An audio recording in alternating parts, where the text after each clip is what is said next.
Here's an interesting personal story I thought I would share. Every part of it is 100% true. Right after my dad passed away, I stood beside him holding his hand as I said my goodbyes. Then I left the room to give my mom some time alone with him before the undertaker arrived to take his body away. I remember walking slowly down the hallway with tears pouring from my eyes. I made my way through the kitchen and finally sat down by the window. I leaned forward with my elbows on the table and buried my face in my hands, crying harder than I ever had before. Even though we knew this day was coming, it was extremely sad. I am grateful that during those final weeks I had the chance to tell him everything I needed to say. I told him how much I loved him, how honored I was to have him as my father, and how thankful I was for the incredible job he did raising me. But even after all of that, one thought still haunted me. Was he okay now?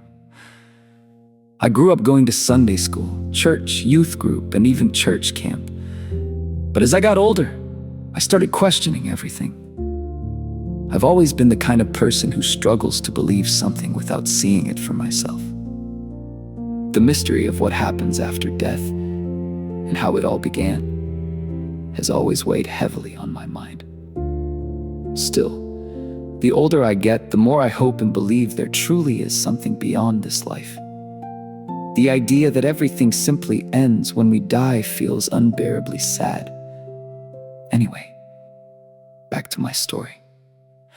As I sat there at the kitchen table with my head in my hands, my elbows resting in the puddle of tears that had formed on the glass tabletop, I looked upward toward the ceiling and quietly said, "Dad, I really hope you're at peace now. No more struggling, no more suffering through that horrible disease. I honestly don't know how we're gonna make it without you, but I promise we'll try. I just wish I knew you were okay. If there's any way you could send me a sign, anything at all, just to let me know you're okay, it would help more than you could ever imagine." Then, just as I began to say, "I love you, Dad," crash! An ice cube suddenly fell out of the refrigerator's ice dispenser, hit the tile floor and exploded into pieces. The sound was unbelievably loud in an otherwise completely silent house. It startled me so badly my heart skipped a beat for a second. I just sat there shocked, trying to figure out what had happened. Then I realized it was an ice cube, somehow falling out of the ice maker entirely on its own. Something that had never happened before. Something that honestly shouldn't have been possible unless someone physically pressed the dispenser button. And nobody had touched it all day. What makes the moment even stranger is how perfectly it matched my dad's personality. My father loved ice.